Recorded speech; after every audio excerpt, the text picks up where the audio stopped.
ఒకసారి బుద్ధుడు తన శిష్యులతో పాటు ఒక విలేజ్ నుండి ఇంకొక విలేజ్ కి నడుచుకుంటూ వెళ్తున్నాడు. అలా వెళ్తున్నప్పుడు మధ్యలో ఒక సరస్సు దాటాల్సి వస్తుంది.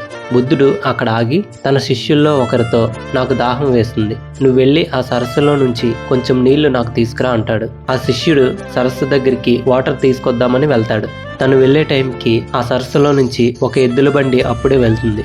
దీనివల్ల ఆ మంచినీరంతా కూడా బురద నీరుగా మారిపోతుంది. ఈ బురద నీటిని గురువుగారికి నేను ఎలా తీసుకెళ్లగలను అని అనుకుంటాడు. కాబట్టి అతను బుద్ధుని దగ్గరికి తిరిగి వచ్చి అక్కడ నీరంతా కూడా బురదగా మారిందని వివరంగా చెప్తాడు. అప్పుడు బుద్ధుడు కాసేపు ఇక్కడే విశ్రాంతి తీసుకుందామని చెప్పి ఒక అరగంట శిష్యులతో పాటు అక్కడే కూర్చుంటాడు. హాఫ్ అన్ అవర్ గడిచిన తర్వాత శిష్యుడిని వెళ్ళి మళ్ళీ నీళ్లు తీసుకురమ్మంటాడు.